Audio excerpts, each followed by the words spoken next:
Bhagavate Vasudevaya. Om Namo Bhagavate Vasudevaya.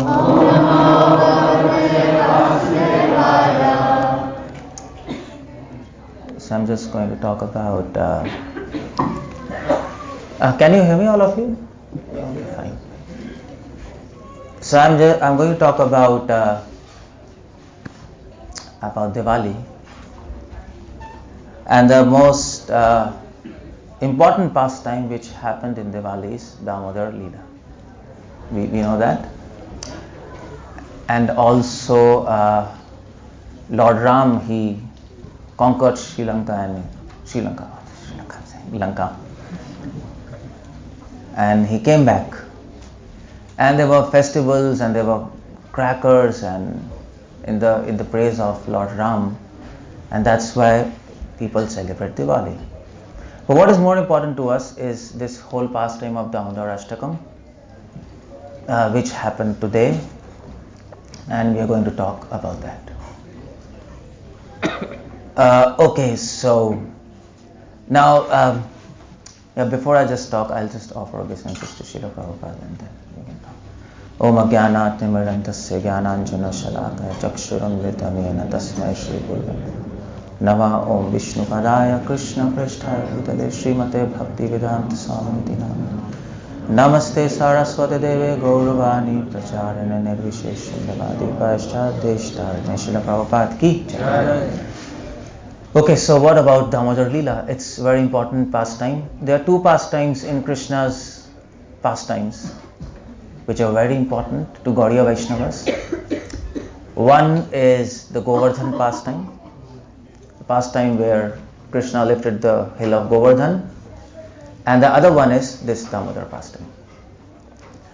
Now, we are not going to talk about Govardhan pastime, but the whole idea in Govardhan pastime, the speciality of that pastime was that Krishna, in those 7 days when he lifted Govardhan, he experienced or he tasted all kind of rasas, all 5 primary rasas and all 7 secondary rasas. He was enjoying that. The name of Krishna, Rasik Shekhar, he is a supreme enjoyer of all rasas. That really came alive in the Govardhan pastime. That was the speciality of Govardhan pastime in one line.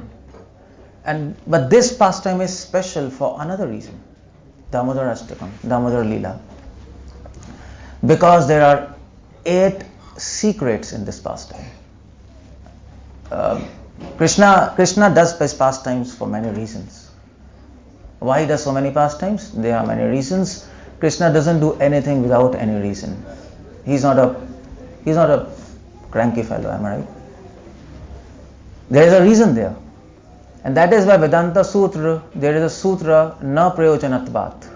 Vedanta Sutra is the first sutra, Thato Brahma Jigyasa, Janmadyasyata, then Shastriyonitvat, and then this sutra comes, na prayojanatvat. And this sutra means that Krishna, he doesn't do anything without any logical reason. Although it might sometimes seem that this pastime has absolutely no reason except experiencing fun, but there are valid and deep reasons behind those pastimes.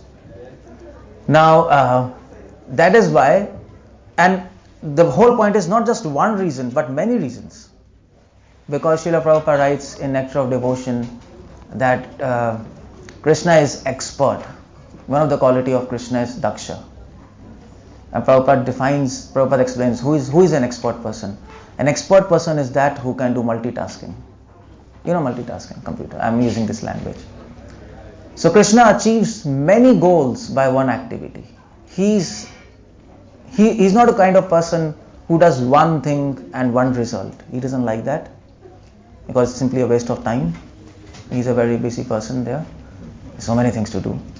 And that's why it is said, Krishna says in Chaitanya Charitamrita, there's a discussion between Krishna and gopis, and Krishna says to gopis that, you see gopis, you are quite fortunate, and it's very simple for you because you have to satisfy me. But for me it's so difficult and it's so unfortunate position that I have to satisfy so many. For me it's a difficult task, because I have to satisfy so many people, but for us as individual devotees it's simple, we have to satisfy only one person.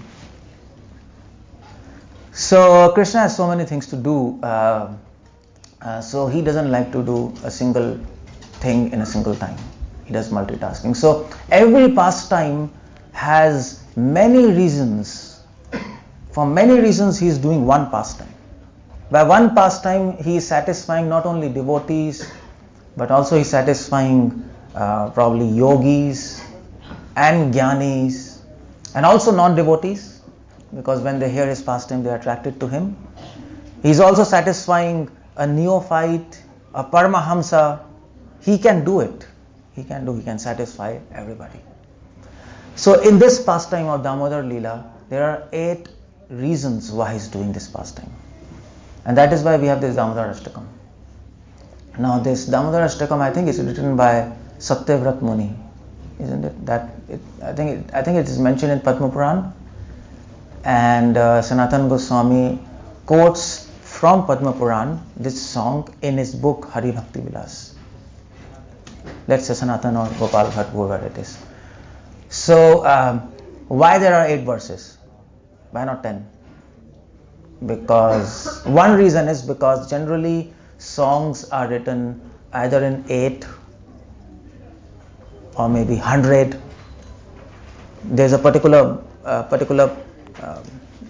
system of writing songs. So that's one reason, because then it comes in Ashtakam or maybe Dashakam. Sometimes they write in 10 verses, 8 verses or 100. It goes like that. That's one reason. But of course Satyavrat Muni, he is writing 8 verses because there are 8 secrets.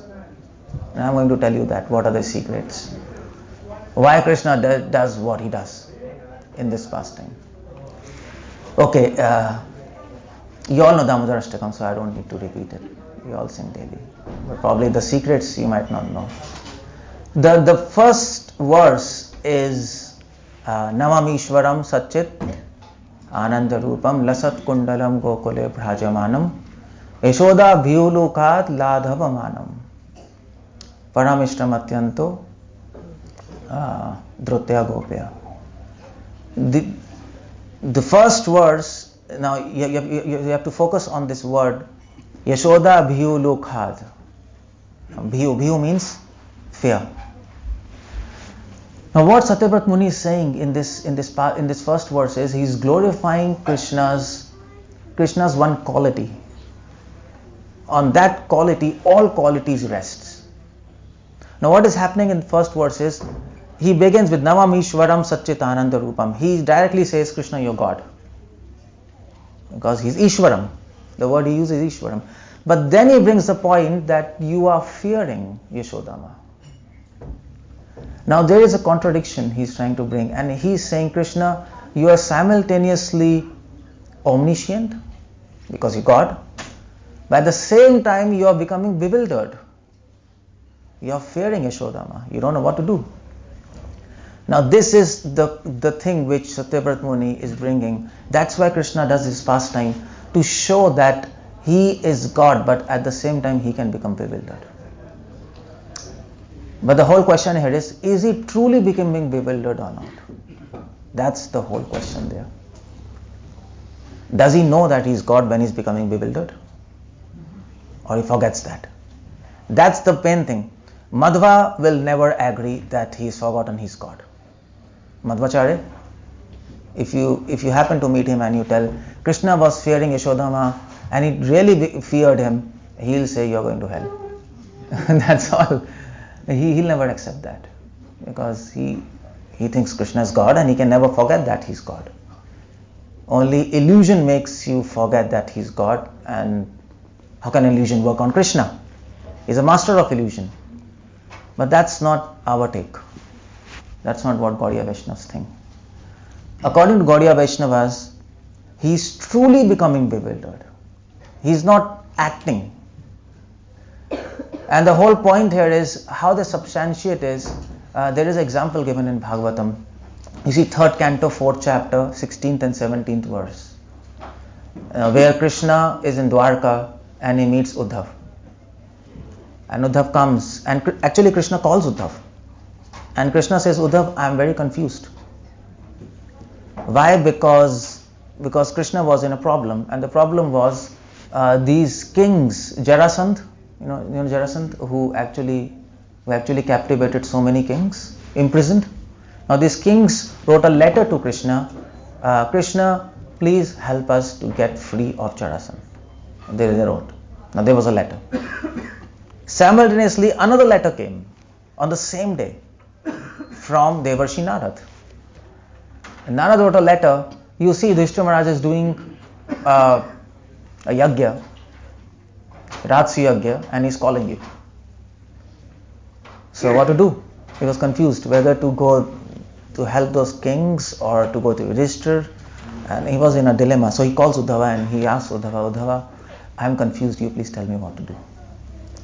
And 3rd canto, 4th chapter, 17th verse, Uddhava tells Krishna, actually, you know what, I'm confused.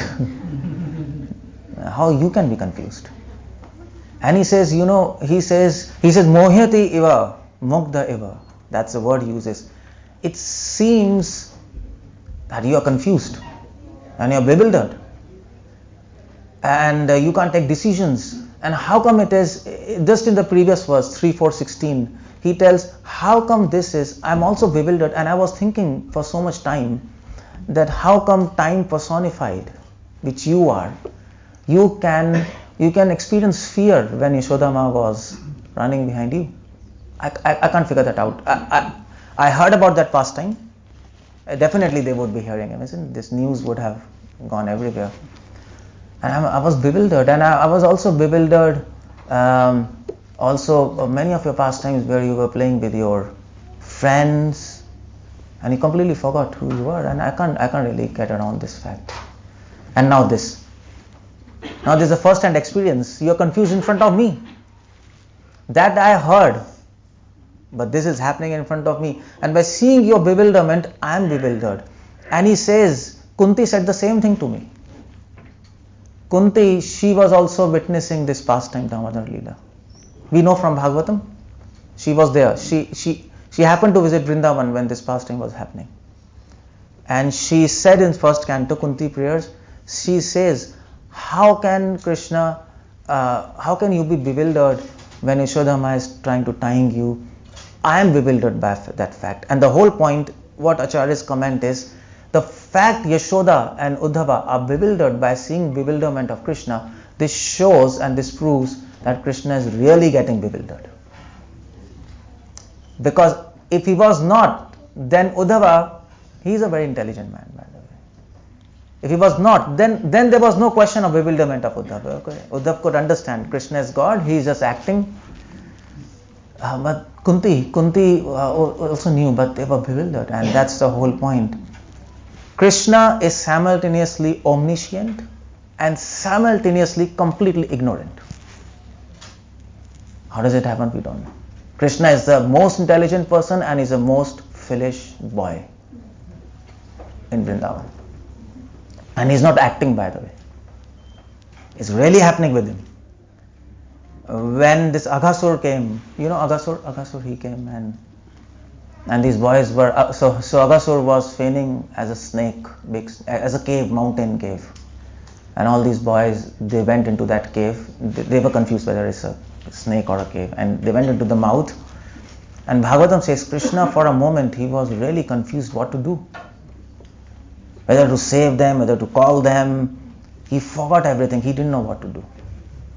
So that's the whole point. By Damodar Leela, Krishna is trying to inform us, his devotees, that he is God, but at the same time, there are some places where he gets bewildered. Or in other words, Madhure and Aishwarya, they go together when in the pastimes of Krishna. Krishna is completely powerful and completely sweet. And they are mixed together in the pastimes of Vrindavan. That's what one of the secret is there in the first verse of Damodar Ashtakam, Damodar Leela. So, the more sweet, the more relationship you have with Krishna, the more he gets bewildered. That's the whole point there. So his bewilderment is not, why is getting bewildered? Because of the devotee's mood, because their intensity of love. And that's why he never gets bewildered in Vaikuntha. He is the Supreme Lord of Vaikuntha, he is Vishnu. These rishis cannot bewilder him because the love is not so strong. And that's the second verse. And the second secret of Damodar Leela. The second verse says, Rudantam muhur netra yugmam rijantam karamboja yugmena satanka netram. Krishna is weeping and he is rubbing his eyes, isn't it? Muhu shwasha kampa, he is breathing. Tiraraka kanta sthita greva damodaram bhakti vatham. Now the whole idea is, he's not only fearing, but he's weeping and he's acting like a very ordinary child. Now you see this kind of expression, what Krishna is expressing in front of Yashoda, it's impossible. He will not express this, his whole mood in front of his friends and in front of his servants. He will not do that. This is only before his mother. So you see, the Vatsalya Ras is so strong that it bewilders Krishna to this extent that he starts weeping and he's out of control. He starts even running. This never happens in Shantras and never happens in Dasaras. It cannot happen. Why? Because those devotees, their love is not so strong as Yashoda, Vatsalya Ras. And when Krishna goes in front of gopis, he is completely bewildered. Because their love, Madhurya Ras, is very strong. In front of gopis, he cannot even understand that he is Krishna. That's their love. He forgets that he is Krishna. He forgets who he is. That kind of love he has. Sometimes he is simply absorbed in mood of Radha and he thinks he is Radha. What to do of that? So he actually can't think of anything. That is what is the second verse. The secret of Damodar Leela is Krishna is trying to inform us that my mood depends on your mood. The game doesn't start with him, the game starts with you. So the entire process of devotion depends on us and not on him. He will reciprocate according to us. So that's why Jiva Goswami says in one of his commentary, so many birds fly in the sky, but they have to decide how high they have to fly. Sky is unlimited. Similarly, so many devotees are doing devotion. They have the power. They have to decide how high and how deep in devotion they want to go. Krishna is ready for you.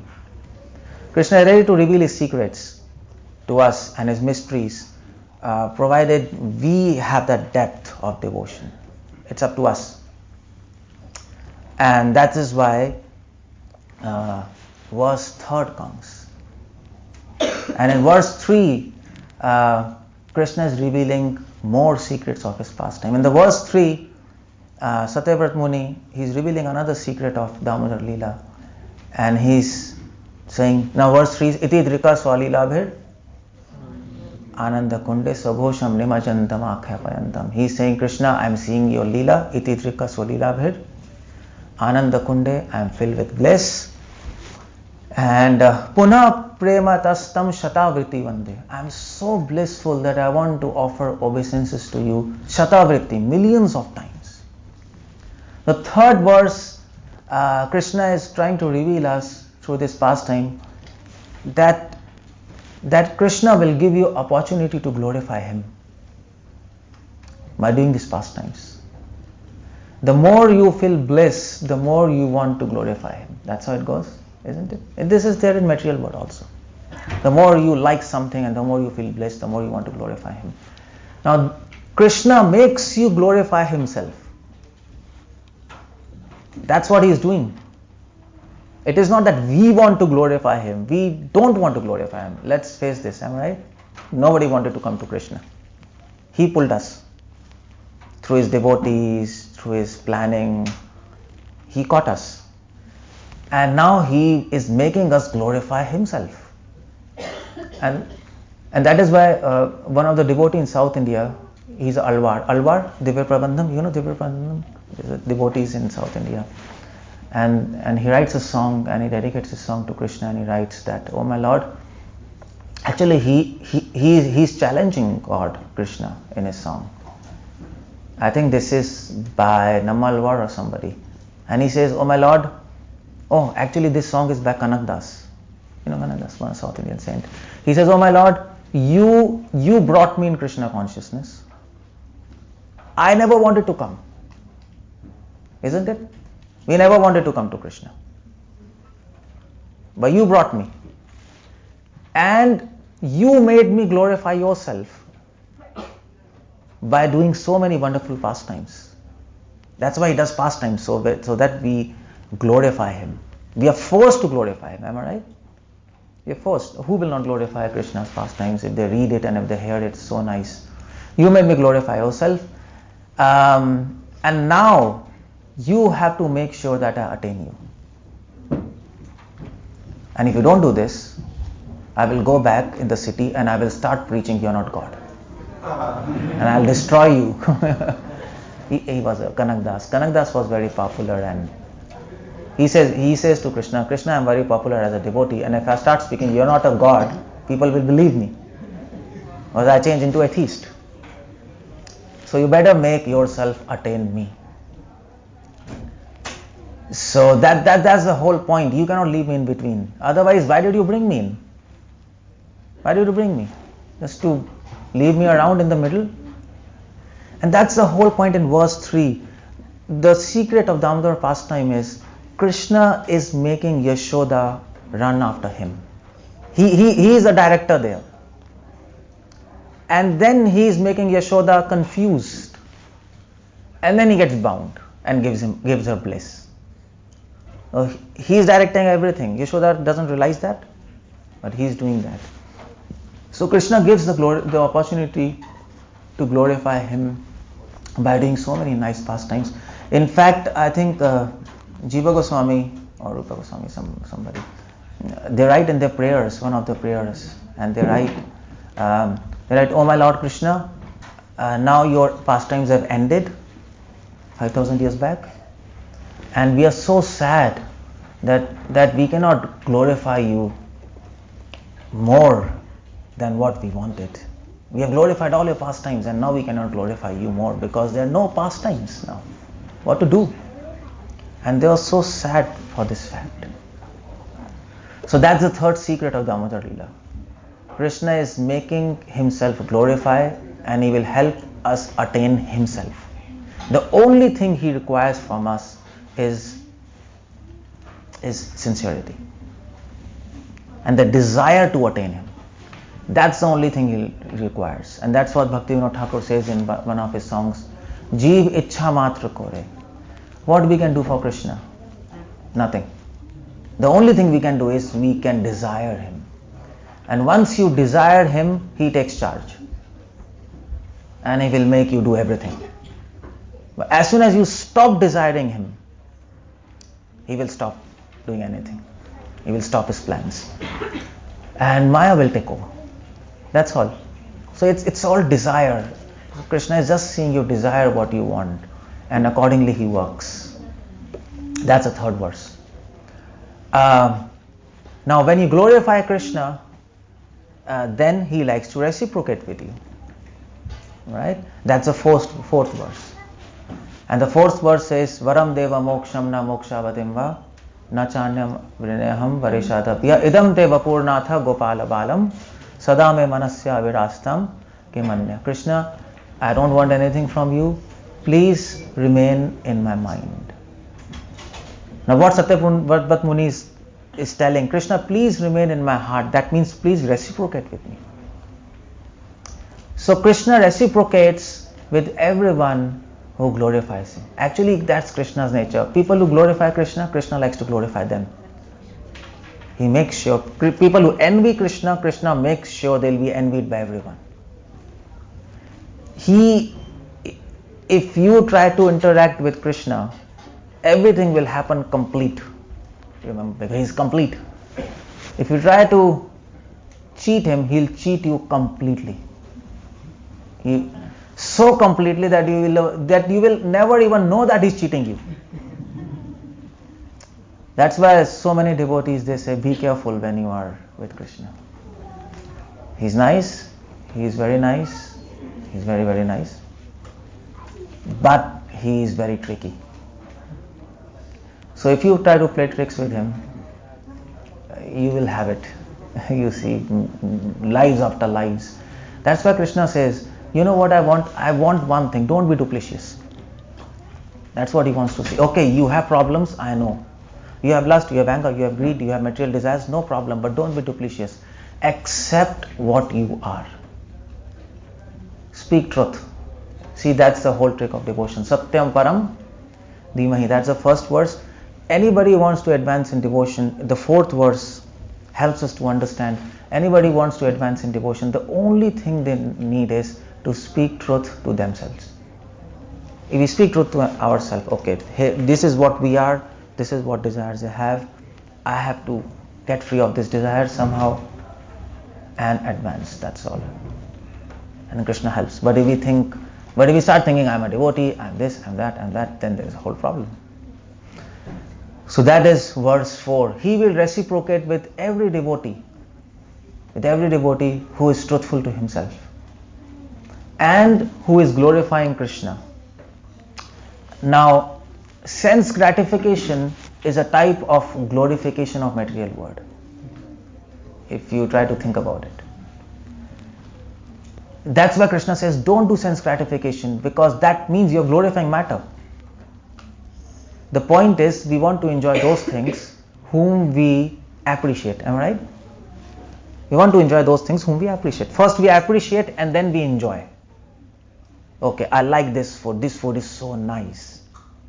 As soon as you speak this statement, this food is so nice, the next step is, it should go in my mouth. I should enjoy it. But if the first statement is, this food is so bad, you will not like to enjoy it. Am I right? So sense gratification, in other words, is glorifying matter.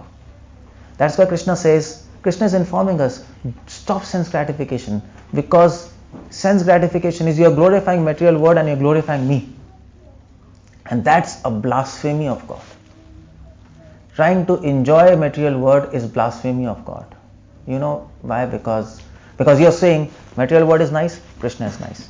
You're trying to equate both Krishna and you're trying to equate the beauty of material world and the enjoyment of material world to the enjoyment of Krishna and bhakti. And that's why Krishna says, Kamesha Krodesha, first of all leave sense gratification, otherwise you're blaspheming me. We don't realize this, am I right? We don't realize this because generally we think, what's the problem in sense gratification? Why Krishna is at our case? Why doesn't he want us to enjoy? He is enjoying and he doesn't want to let us enjoy, isn't it? Why does he want to stop our sense gratification? Why can't it be that we can enjoy this material world and enjoy Krishna? What's the problem? But there's a whole problem there. There's a whole problem. And this is a verse he is talking about. Satyabrat Muni is saying, Sadave manasya virastam ke man. He's saying, please remain in my heart, because my heart only glorifies you, nobody else. That's all. And how do we know that our heart is glorifying Krishna? Any devotee can say, isn't it? Any devotee can come and say, Prabhuji, my heart only glorifies Krishna. Everybody likes to say that. But we can know whether you are speaking truth or not. How? By sense gratification. If you're doing sense gratification, this means you are not glorifying Krishna completely. You are also glorifying matter. So Krishna can know that by our actions. That's the fourth verse. And then comes the fifth verse. What's that? Idam te mukham bojam atyanta nilay vitam kuntalay snigdha raktayscha gopya. Satyabrat Muni is seeing in his mind. Actually, you know what? When Satyabrat Muni is writing this Damodar Ashtakam, he's not writing, by the way. He's seeing directly face to face. How do we know? Because if you read Sanskrit, the words he's using is in present tense. It's not in past tense. Anybody knows Sanskrit. So he's seeing, this pastime is revealed to him. He's not writing, he's not thinking and writing. That's not the style. So he says in the 5th verse, Muhus chumbitam bimba raktadharam me manasya virastam alam lakshalabha. He says, Oh my Lord, manasya virastam alam lakshalabha. I offer millions and millions of obeisances to you because I see in this revelation that Yashoda Ma is kissing you again and again and again. It is here. Muhus chumbitam. Muhus chumbitam means, muh means face, chumbitam means kissing. So I see and I offer you obeisances again and again. Now what's happening? Satyavrat Muni is revealing a secret there, that the whole secret of Krishna consciousness is not to actually feel bliss. That's not the whole point there. The whole secret of Krishna consciousness is to worship bliss, and you will automatically feel bliss. And that is very important concept. Because if you try to feel bliss in Krishna consciousness, you will never feel bliss, because that's a selfish activity. That's basically sense gratification. So what a devotee does, Krishna reveals his pastime between Yashoda and Krishna is sharing his bliss with his devotees. And when we worship this bliss, what Satyavrat Muni is doing there, in the act of appreciating that bliss and worshipping it, you will experience it automatically. Is there an example in material world? Yes. For example, you go to movies. Everybody has seen movie, am I right? Now what happens in movies? There is a hero, there is a heroine, and they're enjoying. You're not enjoying with the heroine. That hero is enjoying, but the fact that you're seeing them and you're appreciating, oh, that's nice. You also start feel the bliss, am I right? You feel happy just by seeing them. Or maybe the hero is fighting with the villain. You see that fight? Sometimes when hero is fighting with the villain, and if he's like really, defeating the villain, you become very happy. So I remember when I was a child, we used to see movies, and if that hero is fighting and really beating that villain, our fist also used to clench. I used to, yes, do it. we're not in a real fight, and neither we want to really fight. But the whole point is because we are appreciating that pastime of that hero, we start feeling the same emotions. That's a trick to feel emotions, and that's why this pastime Krishna is doing to reveal this secret. The secret of Krishna consciousness is not to feel bliss. The secret of Krishna consciousness is to worship that bliss and appreciate it. And then you can feel the same bliss even without qualification. You may not be qualified to experience that bliss, and neither we can become so qualified that we can experience the same bliss what Vrindavan has. You have to become extremely qualified, extremely pure. But nevertheless, you can experience it just by appreciating it. And that's why it does so wonderful pastimes that you are forced to appreciate it. When you are forced to appreciate that, then you start feeling the same bliss. You see, that's one secret which 5th verse is trying to tell you, that 5th secret of Damodar Ashtakam. And the 6th secret of Damodar Ashtakam is, if you want to really appreciate the bliss of devotion, you need to put some efforts. And you need to have some mercy of God. And that's the 6th verse. Namo Deva Damodar Ananta Vishnu Prasido Prabho Dukkha Jalabdi Magnam. Prasido means mercy. Please have mercy on me, my Lord. Kripa Drishti Vrishyati Dinam Batanam. Please give your merciful glance on whom? Dinam. Dinam means what? Dinam means what? Dinam means this lowly person. This lowly Grihanesha Mahamagyam Edi Akshidrishya. I want to see, my eyes want to behold these pastimes. The word Akshi here, eyes, refers to see. In Sanskrit, to see doesn't mean to see. In Sanskrit, to see means to analyze. So you see the point here? I'm using the word see. You see the point? So when you see the point, you don't see the point. You understand the point, am I right? So here seeing means analyze the pastime. That means efforts. A devotee has to put efforts. If you want to understand all these mysteries, we have to put proper efforts. What kind of efforts? Intellectual efforts and physical efforts in service. Both. When we apply these efforts, then Krishna extends his mercy. So the whole point is, any pastime, if you want to appreciate, if you want to attain Krishna, there has to be combination of mercy and efforts. Both. Because there was a big debate in Sri Vaishnavism on this point, by the way. Do we attain Krishna through mercy or do we attain Krishna through efforts? And Sri Vaishnavism split into two sects, 𝗲𝗀𝗃 and 𝗃𝗃. You know this? They split. It was such a serious debate that they were fighting and they killed each other. You can imagine, there were bloodshed. Because one group, 𝗃𝗃 was saying you achieve Krishna through mercy. 𝗲𝗃 was saying no, it's efforts. There was serious bloodsheds, and then there was whole books are written on that, and they became so much anti to each other that they had a full list of differences. They created differences. So one person was saying, 𝗲𝗃 was saying, okay, you know what, when you offer to Krishna, you're not supposed to sit towards when you worship Krishna, you're not supposed to sit towards north.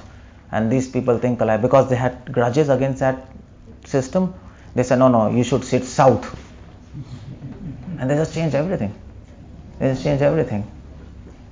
And one of the points which they fought seriously was, 𝗃𝗃 was saying, you see such silly points they were fighting. It started with this, and it went to such a silly thing that 𝗲𝗃 was saying, you see, before you have to eat sweets before prasadam. And 𝗃𝗃 was saying, no, you have to eat sweets after prasadam. And they were fighting about this. Sometimes, when you start fighting, it begins with a serious point, but then it goes to some silly things and you're fighting and fighting and fighting and fighting. That's what happened. So they were fighting, but then Mahaprabhu came and then he said, well, don't fight, I'll resolve it. You neither attain Krishna only through mercy, you neither attain Krishna only through efforts. You attain Krishna through the combination of both. Efforts from our part and mercy from his part. And both of them combine, and then there is a fire of devotion. Otherwise it doesn't come. That's why you see, even in body of Vaishnavism, there were Sahajyas. All these Sahajyas in Vrindavan, they say only mercy and forget all these rules, regulations, and Vedic Bhakti is useless, Raganuga Bhakti, there is a whole group there. And but that's useless because they're just invoking mercy of Lord without doing efforts. That's one group. Another group is the other extreme. All these Karmkandis, Brahmanas, they say no, everything is efforts, you have to follow your own rituals and this and that and that. Mercy, okay, that's anyway there. And that's the whole problem. Bhaktisiddhanta gives the example of the well. A well. If somebody is fallen in the well, what do? Now the person outside the well, he is shouting, oh hey, catch the rope. And what do you have to do? He says, catch the rope tightly. I'll pull it up, but you have to do one thing. Don't leave the rope. If you leave the rope, I can't help you out. Now that's the whole thing. We need efforts to continue to catch the mercy of Lord. He is extending mercy, that's well and enough, but we have to be attentive and careful to keep ourselves in that mercy, because our mind will not allow to do that. We will run away to somewhere else. We will ourselves run away. And that's when Narottam Das Thakur, he prays to Krishna, Krishna, anyway your mercy is there and I'm trying to keep myself in your mercy with your devotees and whatever it is. But in case I become mad, because I can't rely on my mind, and if I run away from the whole system of mercy, please do one thing, it's my prayer, please catch me by my hairs and pull me back to your devotional feet. Do something, hit me, beat me, scold me, but take me back. Narottam Das Thakur prays in one of his songs. He's written a book, Pratana, and he prays that. Yeah. So that's the fifth verse. There's a sixth verse, the combination of mercy and efforts. From our part, okay, our vision, okay, here's a quiz. The vision of devotees should be fixed on what? Mercy or efforts? Both or what? What we are supposed to keep in our mind? Mercy or efforts? Efforts on our part. And what's Krishna supposed to keep in his mind? Mercy. Okay. In the heart you should have efforts, but in the eyes you should have mercy. That's what it says. You fix your vision on mercy, but fix your heart on efforts. That's what it says. For Krishna is just the opposite. He fixes his vision on efforts of the devotees. But in the heart he has mercy. That's how it goes. That's the master and servant relationship. That's what is happening here, Krishna and Yashoda. The same thing happening. And Satyavrata Muni is revealing that secret. And the 7th verse is interesting. When you are able to connect with Krishna through mercy and efforts and this whole dynamics, 7th verse, Satyavrata Muni just switches to another pastime within this pastime, that is 𝗂𝗿 𝗪𝗲𝗀 𝗪𝗲𝗀𝗀 𝗪𝗲𝗀. He is thinking of 𝗂𝗿ras who were bonded in that tree, who were cursed. And Satyavrata Muni says, त्वया मोचितौ भक्ति भाजौ कृतौ च. Now this is interesting pastime because what is happening here is Krishna is tied up. And what Krishna is doing, Satyavrata Muni is saying, in this situation, you are thinking how to release these people. Who were those 𝗂𝗿 𝗪𝗲𝗀? Who was those? Manigri? What was the name? Nala, Kuber and Manigriva. These people, they got cursed by Narada and they have become trees there. See, this is what is a great personality. A great person, he doesn't think about himself. Krishna is himself tied. He is not thinking that when he gets released, he is thinking when they get released. And Krishna specifically wanted to show this pastime, within this pastime, because he wanted to show that I exist for others. I don't exist for myself.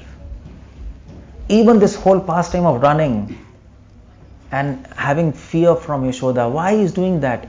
So that Yashoda gets bliss. He's not doing it for himself. Nothing. He knows that the mother will get bliss if I behave in such a manner. So that's what he's teaching from his pastime. If you want to become a great person, if you want to become godly, let's say, Krishna says in Gita, become like me. Become like me in quantity. Oh, sorry, not in quantity. In quality, not in quantity.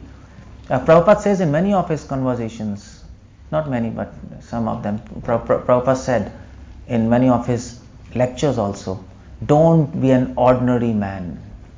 You read that? Don't be an ordinary man. Behave like God. And Bible also says, Christ says, it's a famous saying of Christ, he says, become perfect like my Father in the heaven. If you want to become like him. And for that you have to behave in a godly manner. And who is a god on earth? One of the name of Brahmanas is Bhusurgana. You know this? Rupa Goswami uses this word. Bhusurgana. Brahmanas on the earth or devotees are called Bhusurgana. Bhu means earth and Sura means God.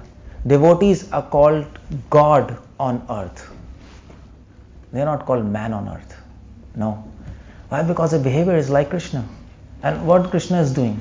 Krishna is not thinking about himself. He doesn't think how he gets released.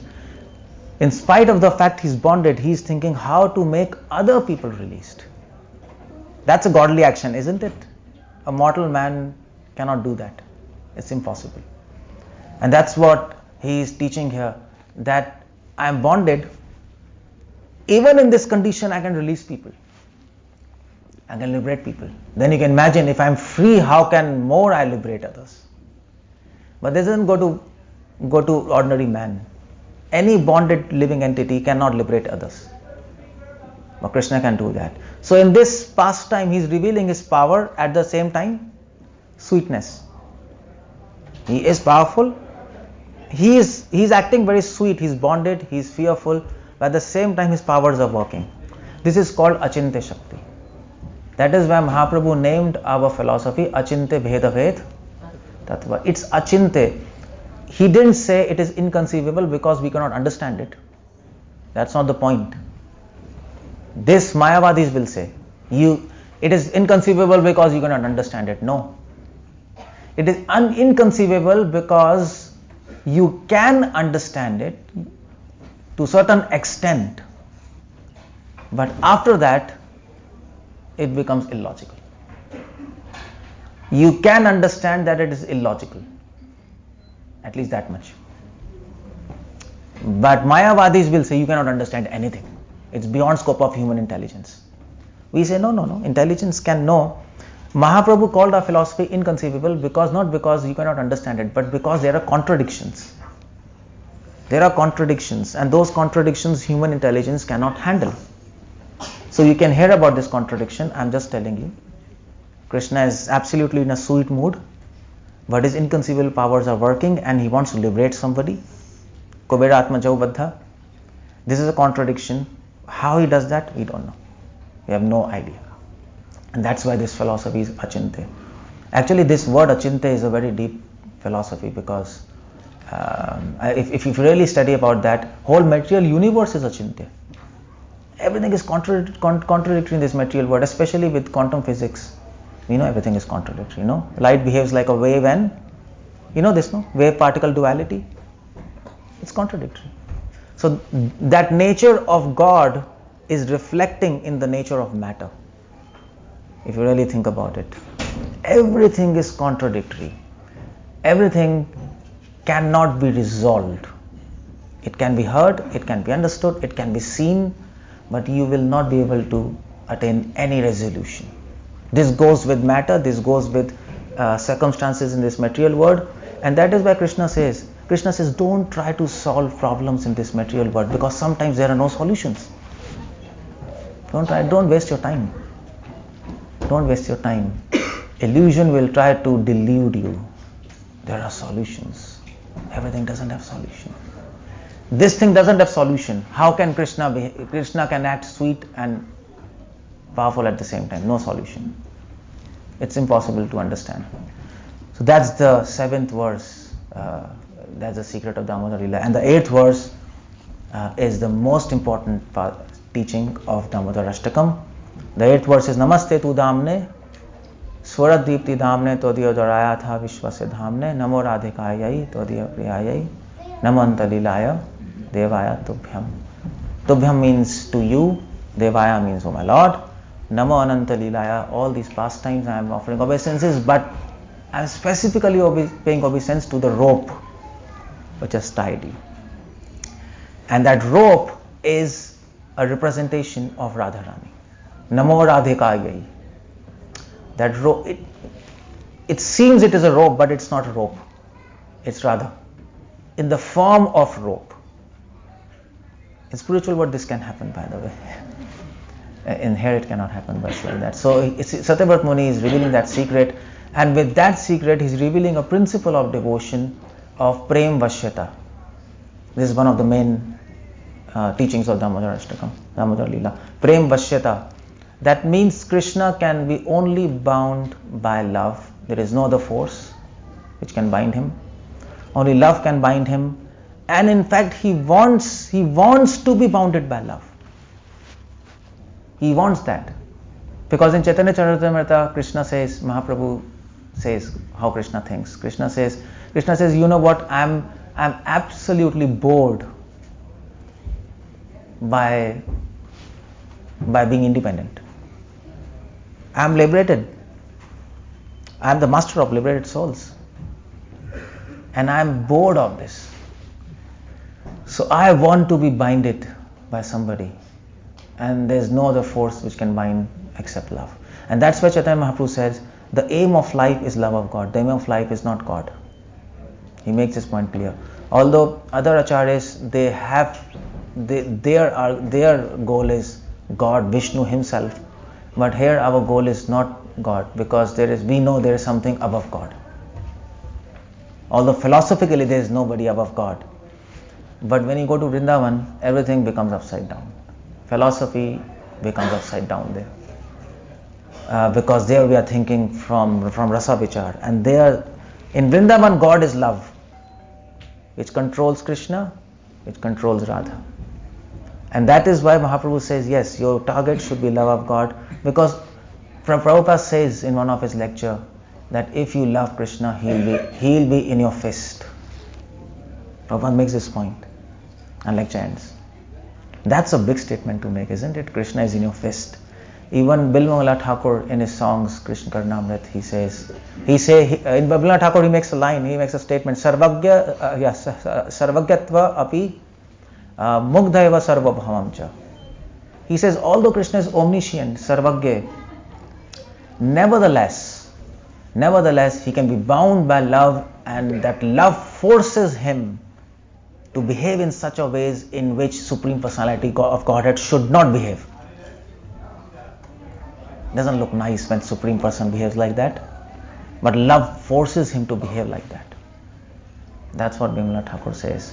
These are all the secrets which Damodar Leela have. 8 secrets in 8 verses.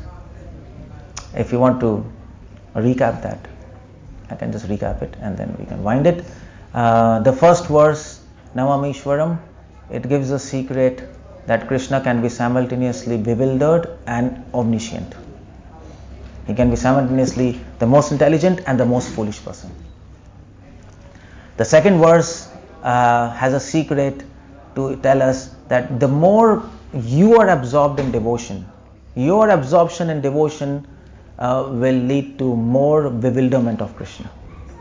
It depends on us.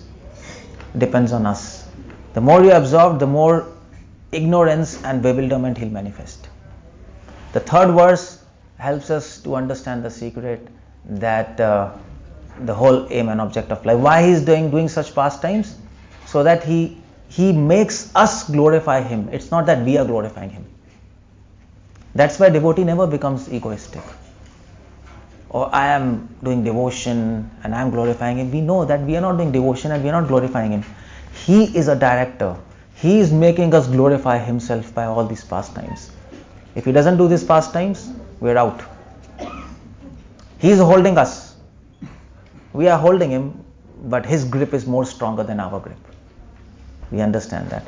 The fourth verse reveals a secret that Krishna reciprocates with such kind of devotees who understands all these things. The fifth verse is all about Krishna wants to share this bliss with his devotees. And the whole point to experience the bliss in devotional service is not to experience it, but to appreciate it. Then you can experience the bliss. You have to worship that bliss. The sixth verse explains, okay, if you want to worship that bliss, you have to make yourself prepared. Because you can't worship bliss if your mental frame is not prepared. How to make it prepared? By combining mercy and efforts. Your heart should have, in your heart there should be efforts, and in your vision there should be mercy. And then you can make yourself qualified and deserving to actually understand all these mysteries. The seventh verse reveals a secret that Krishna is revealing how a devotee should be, what kind of quality we should have. We should be godly in nature and we should not behave like a man. And the only quality of godly people is that they don't care about themselves. They think about others. Even if they are bonded, still they think of liberating others. That's what a great personality is. And in the process of liberating others, they themselves get liberated. That's the whole idea there. If you want to feed others, you will never go hungry. Am I right? Because you have food with you. You don't go hungry. If you are doing charity of food, you will never go hungry. That's how it goes.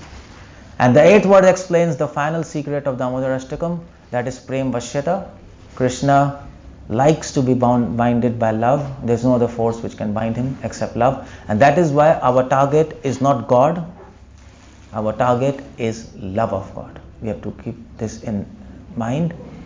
And the whole idea in pastimes of Krishna is not to understand God more, I mean to say relatively, it's to understand his love for devotees and devotees' love for God. In that process of loving God, you will understand God himself automatically, because then he will come in your graves. That's what is Damodar Leela's teachings. 8 secrets in 8 verses. they are very deep verses. So that's what is Diwali about. So Diwali is all about crackers and what's that? Fireworks and festival. This is a festival. You get 8 secrets today. So you can remember them, you can meditate on them, apply them in your life, and we can attain Krishna. Hare Krishna. Thank you very much.